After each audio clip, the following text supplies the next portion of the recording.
Welcome to this 10 Weather Impact Show. I'm meteorologist Chris Tomer. I'm meteorologist Michael Behrens. We don't have anything going on today. Quiet weather, right? That's right. Sunny at 95. So we've got a little bit of a severe weather risk. More of strong type storms here. I think the real risk is going to be to our west and our southwest. Michael, what are your thoughts? Yeah, definitely a higher risk factor the further west you get of Columbus. You've got more daylight that direction. You've got the storms firing up kind of more in the prime of the afternoon. But definitely looks like they're going to maintain a decent amount of that strength as they work their way toward Ohio later this evening. Yeah, thinking that when they arrive, and so we're targeting sort of that 5 p.m. to 10 p.m. sort of window for thunderstorms. And when they arrive, what are the elements? I think maybe strong winds and some small hail here in central Ohio. Yeah, wind and hail are going to kind of take the primary focus of what I think our severe weather risk will be. But there's a lot of spin in the atmosphere too. So we're not able to rule out that factor of a tornado or two, maybe even across the state of Ohio as we head through tonight. Yeah, that'll really be something. And there's already some anticipation. We've got a tornado watch right here.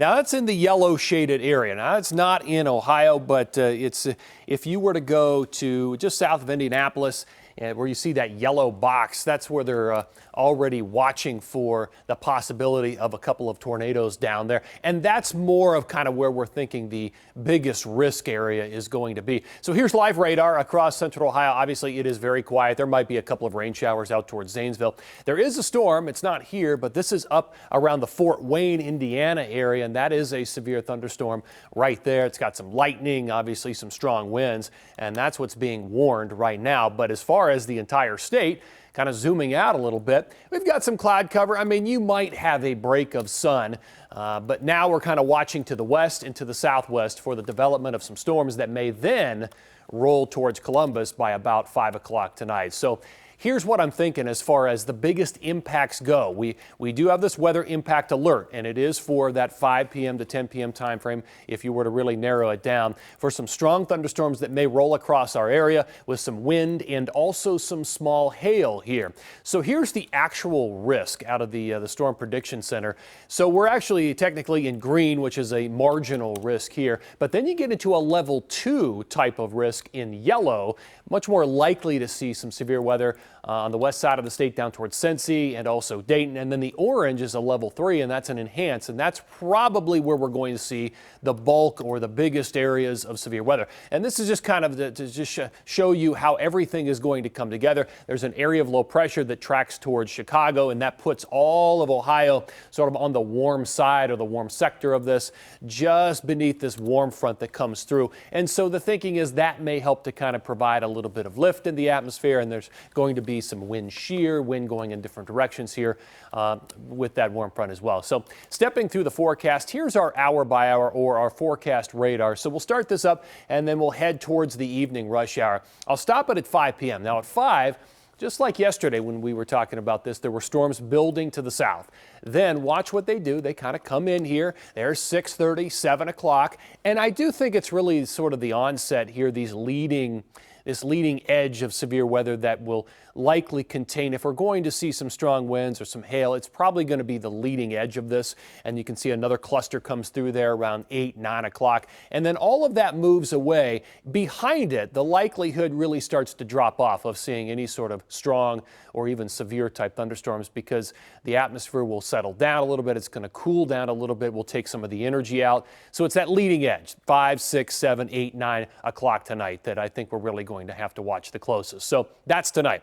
Tomorrow, after all of this exits, the skies will clear. We'll have lots of sunshine, a fairly warm high of 55. But the thing about tomorrow I think you're going to notice is the wind. Some of these winds may gust up to 30, maybe even 40 miles per hour. Not out of the question for a short duration tomorrow. So our 10 Weather Impact 7-day forecast. Tomorrow, again, gusty winds. Saturday, we stay sunny, but we drop 10. Look at all the temperatures dropping about 10 here as we kind of slide into Sunday. So we're going to go from severe weather today to sunshine tomorrow and some gusty winds and then a chance of some snow showers. And I do think there could be some light accumulations across northern Ohio. So up around like Clear Fork and Snow Trails, Mad River, Cleveland, you may see a dusting of snow to an inch up there. It's not out of the realm of possibility. Our high 35. And then kind of through the rest of the forecast here, Monday, Tuesday, also dry, sunny, but only in the 30s.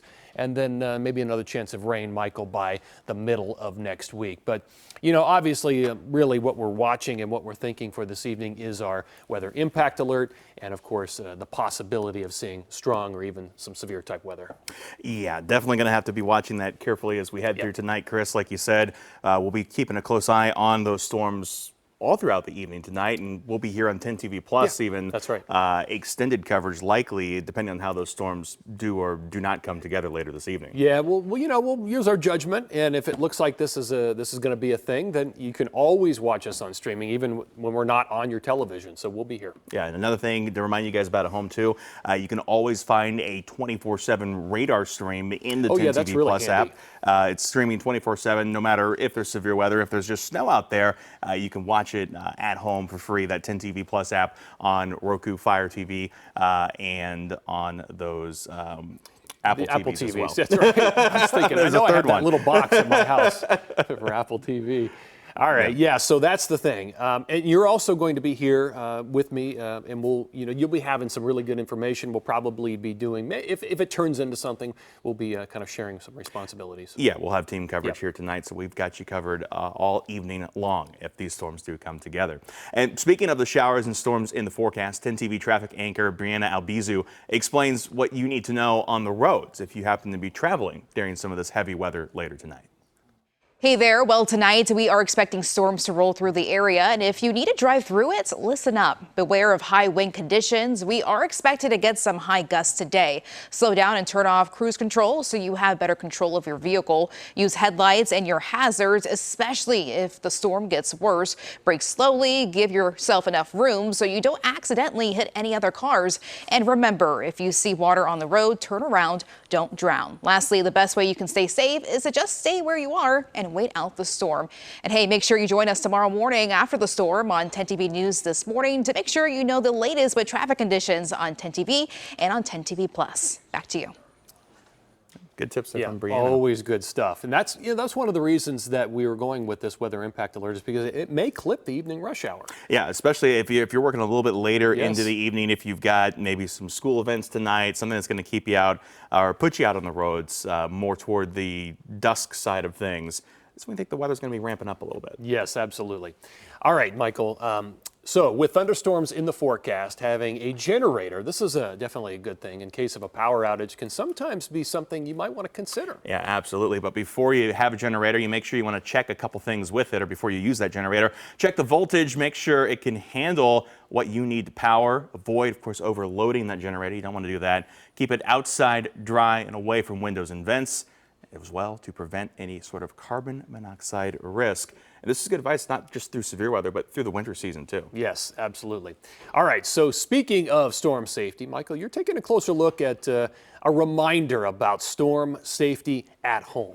Yeah, I mean, it's been a while since we've really had severe weather here in central Ohio of more significant note. Not saying that that's going to be a guarantee tonight, but as we get closer to the spring, those odds increase. So we want to make sure that you're reminded of the different types of severe weather and severe weather safety out there. We'll start first with tornadoes out there, and this can be kind of explained for different types of severe weather too. Watches out there remind you that those are conditions looking favorable for severe weather to form, not that severe weather is happening right now. So a watch means be prepared, be on watch for severe weather. A warning, on the other hand, means that severe weather is happening now and that you need to take action now to stay safe from potential storms. If there's a tornado warning or a severe thunderstorm warning, again, that means that threat is actively happening. If there's something called a tornado emergency, that's the highest level that you might see out there. This does not happen very often, certainly not in Ohio. This is a life-threatening, dangerous, confirmed tornado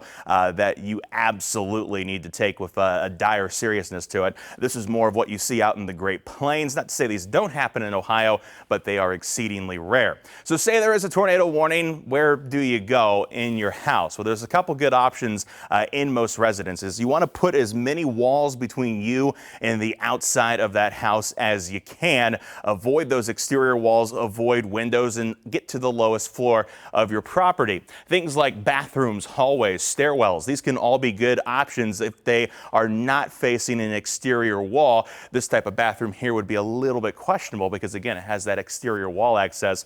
Getting somewhere inside more like a closet, again, with a lot of those walls between you and the outside is kind of the best place to go. And then, of course, if you have a basement, that kind of trumps everything. That's where you want to be almost all of the time. Once you're there, cover yourself with blankets or a mattress for some protection from flying debris. And of course, bring any kind of necessary communication tools with you. Grab your phone, grab your ID, grab your medicine if you need that out there, because you just might be down there for a little bit of time, depending on the type of storm that comes through you.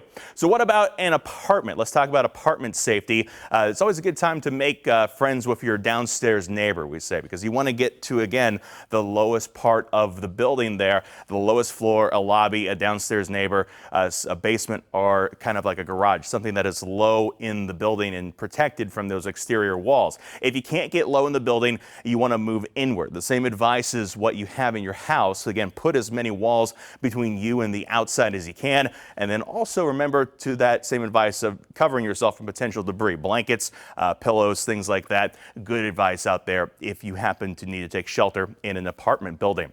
Of course, another thing that may happen after the storm are damage to power lines and power outages. So we want to go over some power line safety out there.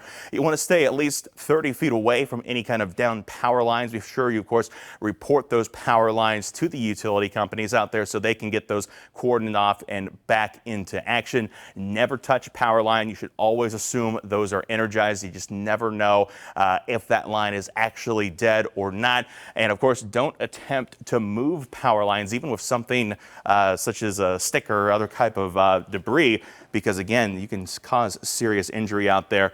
All those things are good tips to know around potential for down power lines. All right, so don't take shelter on your deck. Don't take shelter on your deck. Not going to go well. What about the old underpass?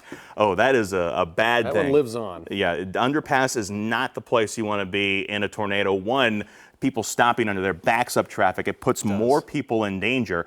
But two, if a tornado goes over the underpass, it's a wind tunnel. It traps debris, accelerates the wind, and it doesn't end well when you try to take shelter there. It doesn't.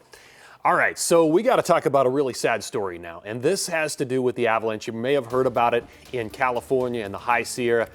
So this is a real tragedy in California. We got some of the news out of this late yesterday. It is one of the deadliest now in U.S. history as far as avalanche deaths out there. The rescuers found 8 different skiers, their bodies. They found them dead there in the Sierra Nevada. And a 9th is actually still missing. There are now questions as, well, and I was thinking this earlier today when I was thinking about the story as to why the group continued with the trip after possibly the biggest storm system of the entire season out there with snow warnings and avalanche watches in effect. CBS's Matt Gutman is in Truckee, California. Someone saw the avalanche, yelled avalanche, and then it overtook them rather quickly. A grim discovery led to the deadliest avalanche in California history. 8 of the 9 additional skiers have been located deceased. We are still looking for one of the members at this time. Nevada County Sheriff Shannon Mood said Wednesday a football field-sized slab of snow slid off a mountain in the Castle Peak area about 10 miles north of Lake Tahoe Tuesday, swallowing a group of backcountry skiers. Medical for an avalanche in the area of Castle Peak. The group of 11 skiers and 4 guides was returning from a 3-day backcountry ski trip during a monster storm that dumped up to 7 feet of snow and lashed the mountains with 60-mile-per-hour winds. It's been a challenging rescue, but it's also been challenging emotionally for our team. Officials say one of the 9 victims was married to one of the rescuers. The other 6 members of the group were found alive after reportedly seeking refuge in huts. They suffered some sort of injuries during the avalanche itself. And now questions are being raised about why the group stayed up there more than 2 days after the first avalanche watch was issued, indicating large avalanches were likely in as little as 24 hours. You know, those are the decisions that the guide company clearly had made. We're still in conversation with them on the decision factors. In this social media video posted on Sunday by Blackbird Mountain Guides, the company that organized the trek, a guide warns that a weak layer in the snowpack could trigger unpredictable avalanches. What's the best way to survive an avalanche?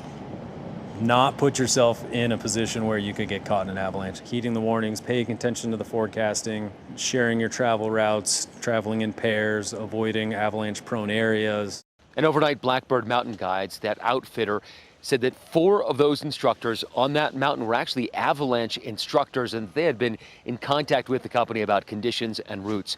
As for the victims, all 9 of them remain on that mountain, but at this point, officials here say that they are not willing to risk the safety of rescuers to send them in these kinds of conditions, but the weather is expected to clear tomorrow. Matt Gutman, CBS News, Soda Springs, California. And finally today, let's check out some new video into us here at 10 TV. First, we told you about the wildfires that were burning out west yesterday, and this video here up in Kansas, where wildfire smoke from northwest Oklahoma carried over into western Kansas earlier this week, threatening various areas, including the Seward and Comanche counties.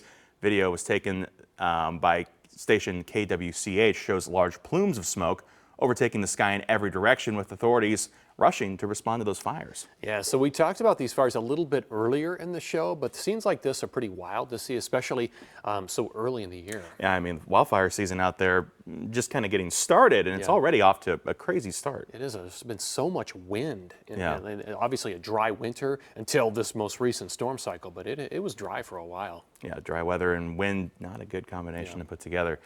Speaking of winter weather, weather officials advise that rising temperatures and thawing ice could lead to ice jams on rivers and creeks in Pennsylvania. This was earlier today. According to the National Weather Service, any ice on smaller creeks in the Yogahenny, very Pennsylvania looking name there, and the Allegheny, they see some movement over the coming days. Apologies for anyone from Pennsylvania. I butchered that name. It's just a river. It's a big old river. Footage taken by emergency officials in Venango County shows that the ice jam was on Oil Creek, as seen from the Center Street Bridge here on Thursday morning. Officials reminded people to be aware of changing conditions.